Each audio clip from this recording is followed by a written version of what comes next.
share screen nggih, tim.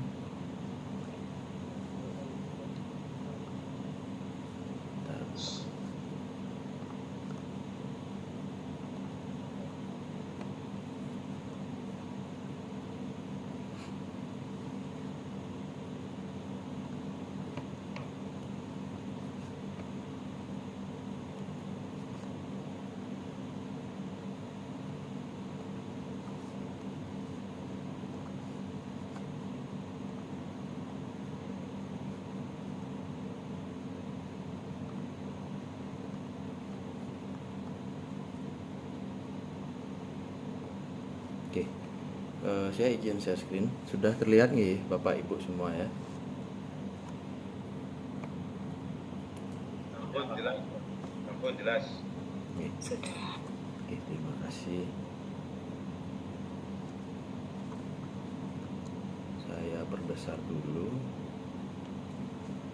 Belum bisa.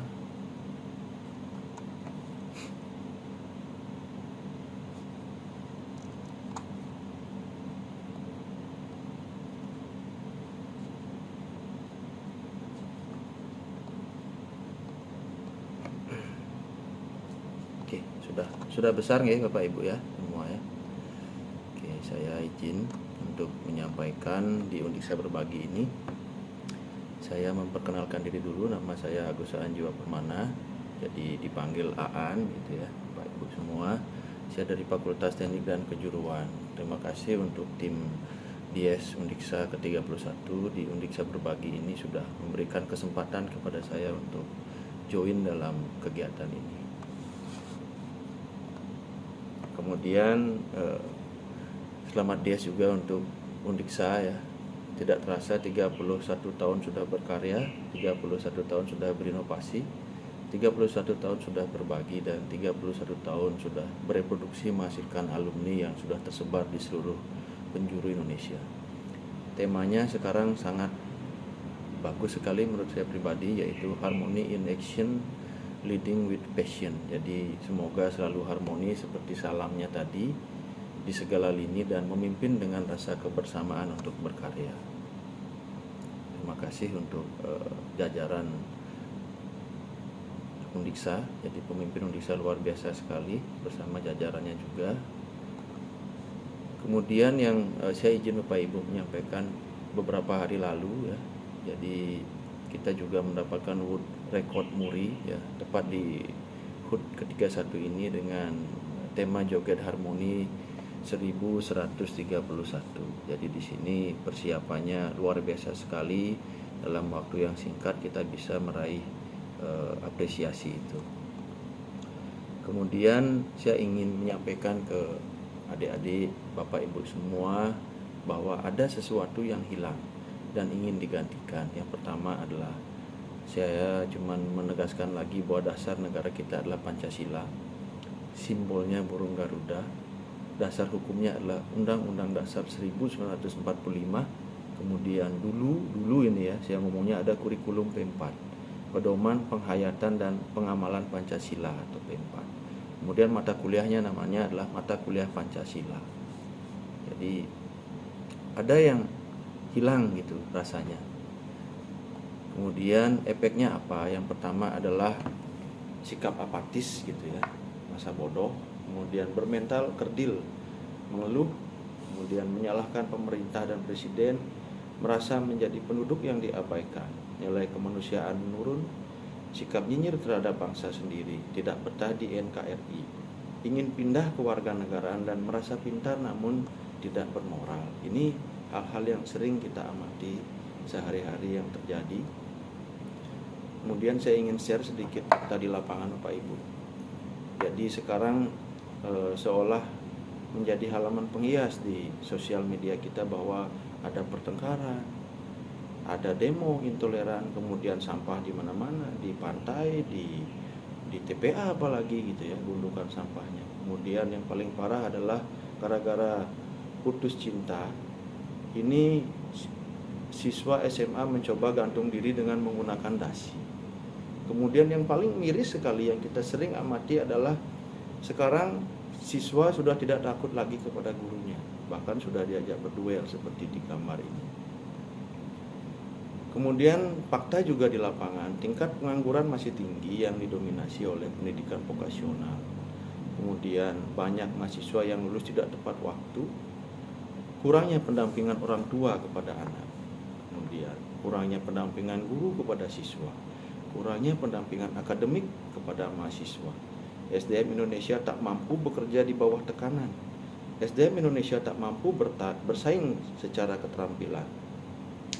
Ini yang paling miris lagi, Indonesia memiliki IQ nomor 2 dari bawah dari 11 negara ASEAN dari data 2023. Pembulian marak terjadi di sekolah. Dalam kehidupan sehari-hari, siswa atau mahasiswa mudah sekali mengalami depresi apabila mengalami tekanan akademik. Kemudian yang paling nyata adalah resiliensi atau pertahanan mental sudah mulai menurun. Masalah terkini saya izin share Bapak Ibu dari hasil survei internasional terkait dengan daya saing global. Tahun 2017 Indonesia itu berada di urutan ke-65 dari 130 negara. Tahun 2018 meningkat di posisi ke-46. Tahun 2019 ini turun lagi di peringkat ke-50 dari 141 negara. Nah, ini indikatornya ada institusi, ada infrastruktur, ada kesiapan teknologi informasi dan komunikasi, ada stabilitas makroekonomi, kesehatan, keterampilan, pangsa pasar, pangsa tenaga kerja, sistem keuangan, dinamika bisnis, hingga kapasitas inovasi. Nah, ini adalah tugas besar kita semua Bapak Ibu dan juga adik-adik yang akan menjadi SDM unggul nanti di 2045. Kemudian untuk permasalahan itu ya, dari survei itu ada target pemerintah yang sudah dicanangkan di awal, yaitu mengembangkan SDM unggul. Jadi dengan memberikan keterampilan atau skill, dan ini diserahkan kepada Dirjen Vokasi dan Kemendikbud. Gencar sekali pergerakannya. Kemudian prodi vokasi di PT atau perguruan tinggi ini menjadi barometer. Ini kemudian poinnya adalah pendidikan terus berbenah di beberapa program penerimaan, pembelajaran, magang, dan industri. Nah, dalam proses itu ada beberapa permasalahan individu dalam kondisi mental. Jadi kalau kita juga ingin maju di cerdas akal, mentalnya juga harus bagus di sini. Nah, di sini tujuannya adalah untuk meningkatkan resiliensi dari peserta didik itu dan menurunkan tingkat depresinya, sehingga target diharapkan tercapai untuk membangun SDM unggul dan berkarakter.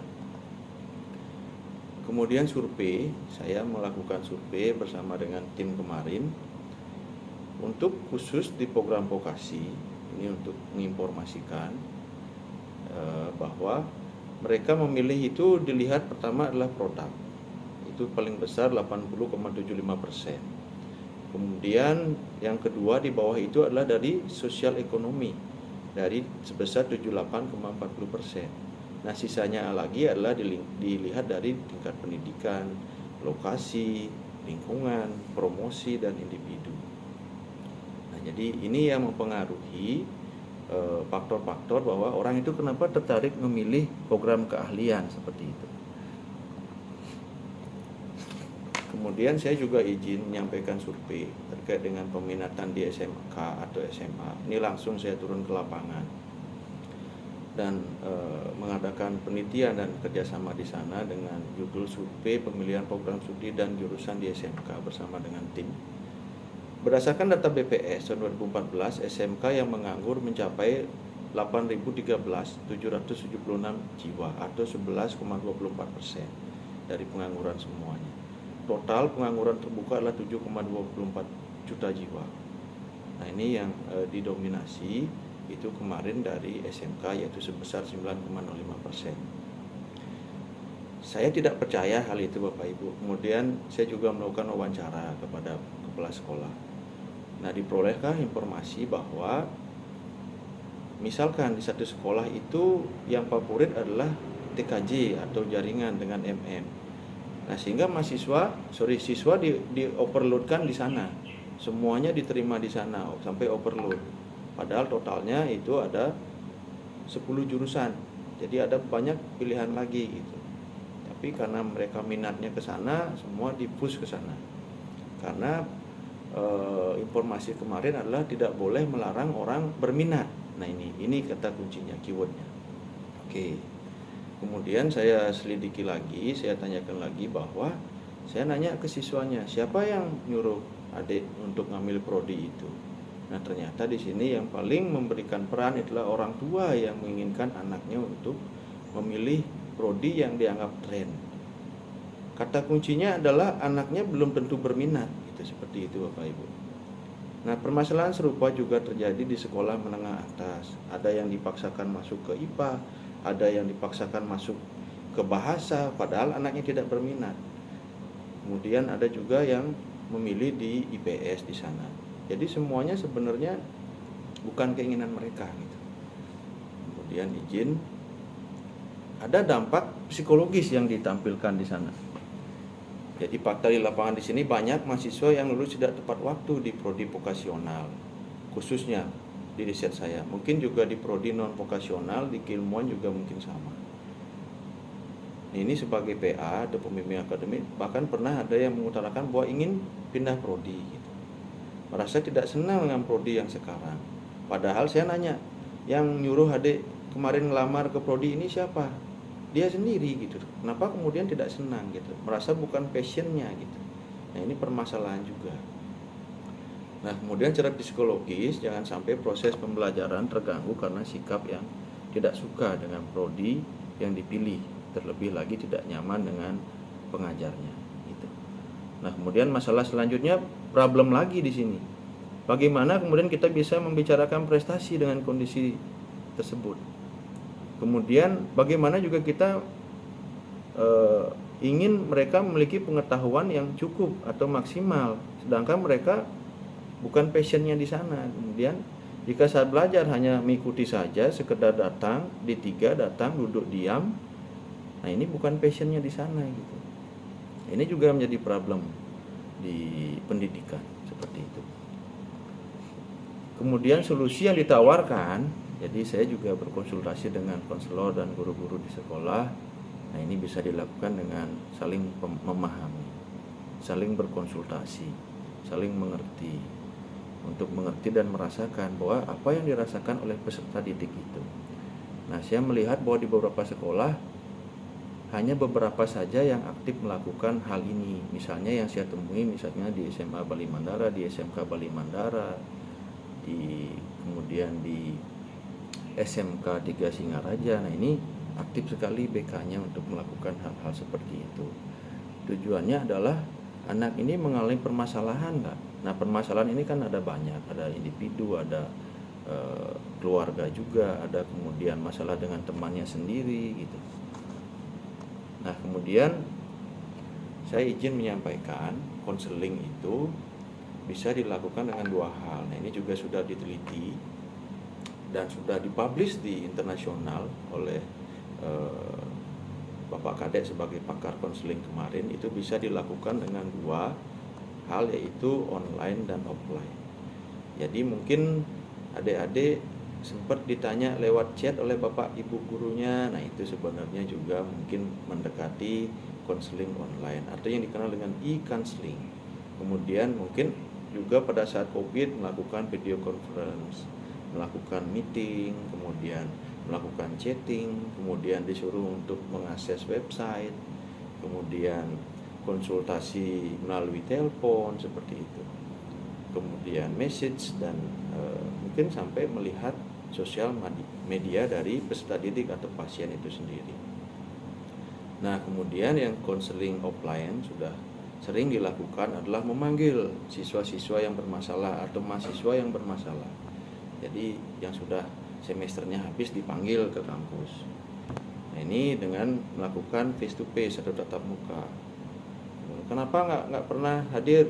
Seperti itu. Saya sibuk Pak, bantu orang tua, seperti itu jawabannya. Nah dilihat juga ekspresi wajahnya dan gerakan tubuhnya. Kemudian dikasih pertanyaan lagi, kemudian dianalisis responnya. Nah di sini dikenal dengan psikodiagnostik. Jadi yang lebih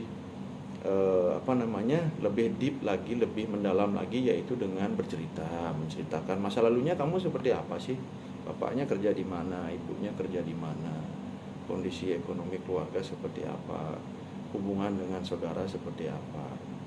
Kemudian yang lebih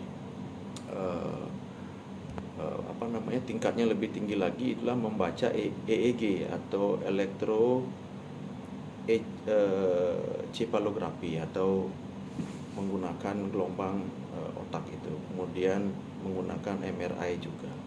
Ini sudah dilakukan di negara-negara baik Indonesia maupun negara luar. Tapi ini adalah yang sangat depresi tingkat tinggi gitu. Kemudian saya ingin menyampaikan, jadi Bapak Ibu semua yang ada di sini 26 peserta. Jadi ada beberapa faktor yang menyebabkan terjadinya depresi. Yang pertama adalah mengalami tekanan di sekolah. Tekanan di sekolah itu bukan karena gurunya galak, enggak, tapi mungkin tuntutan orang tuanya harus tuntutan harus dapat A semua gitu. Tidak boleh ada nilai B-nya. Kemudian lingkungannya, kemudian hubungan dengan temannya, ada bullying enggak seperti itu. Kemudian yang kedua ada tekanan di sosial media. Jadi karena saking bebasnya sekarang pergaulan, sosial medianya bisa juga dipantau, dibatasi. Seperti itu. Jangan sampai nanti sekarang kasusnya banyak terjadi akunnya dihack. Fotonya adalah kita tapi isinya orang lain yang mengendalikan seperti itu. Perlu juga diketahui kondisi psikis anak-anak kita mengalami hal itu enggak seperti itu.